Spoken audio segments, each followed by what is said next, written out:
அஸ்ஸலாமு அலைக்கும், welcome to Hanif's kitchen. இன்னைக்கு நாம ஹோட்டல் ஸ்டைலில் மொறுமொறுன்னு தோசை ஈஸியாக மிக்சி ஜார்லேயும் 2 நிமிஷத்தில் அரைச்சிடலாங்க. வாங்க எப்படி செய்யறதுன்னு பார்க்கலாம்.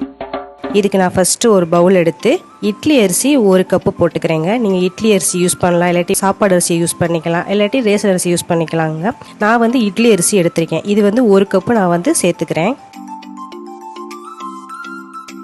அதுக்கப்புறம் 1/2 கப்பு நான் பச்சரிசி சேர்த்துருக்கேங்க. இதில் இட்லி அரிசி 1 கப்பு, பச்சரிசி 1/2 கப்பு, அதையும் இதோட சேர்த்துக்கிறேன். அதுக்கப்புறம் உளுந்து நம்ம எதில் அளவெடுக்கிறோமோ அதே கப்பு தான் எல்லாத்துக்குமே. உளுந்து 1/4 கப்பு, அதையும் இந்த அரிசியோடய நான் சேர்த்துக்கிறேங்க. இப்போ 1 டீஸ்பூன் வெந்தயம் இதில் சேர்த்துக்கலாம். அதுக்கப்புறம் 1 டீஸ்பூன் கடலைப்பருப்பு. இந்த கடலைப்பருப்பு தான் நம்ம ஹோட்டல் ஸ்டைலில் தோசை முறுமுறுண்டு வர்றதோட ரகசியம். ஸோ இது எல்லாத்தையும் நம்ம தண்ணியில் நல்லா ஊற வச்சிடலாம். ஊற வச்சு இது ஒரு 4 மணி நேரம் நல்லா ஊறட்டுங்க.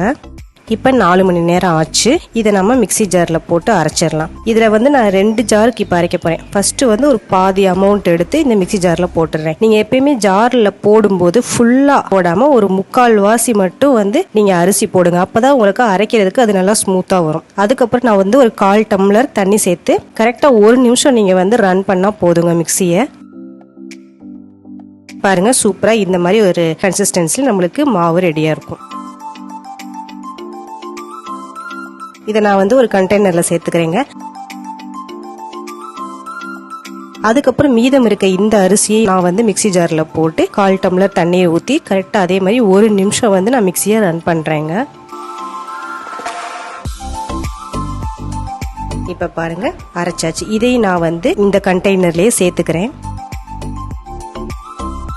சேர்த்து கொஞ்சமா தண்ணி ஊற்றி இந்த மாவோட சேர்த்துடலாம். சேர்த்து இப்போ நல்லா மிக்ஸ் பண்ணிடலாங்க. ஏன்னா நம்ம முதல்ல அரைச்ச மாவு, 2வது அரைச்ச மாவு எல்லாமே லேயராக இருக்கும். ஸோ நம்ம நல்லா அந்த மாவை மிக்ஸ் பண்ணிடலாம். மிக்ஸ் பண்ணிட்டு எப்பயுமே நீங்கள் கண்டெய்னரில் போடும்போது நீங்கள் மாவு எந்த அளவு இருக்கணும்னா உங்களோட கண்டெய்னரில் பாதி தான் இருக்கணும். அப்போ தான் அது நல்லா புளிச்சு மேலே வர்றதுக்கு கரெக்டாக இருக்கும். இப்போ நம்ம க்ளோஸ் பண்ணிடலாம். ஒரு 8 மணி நேரம் நல்லா மாவு புளிக்கட்டுங்க.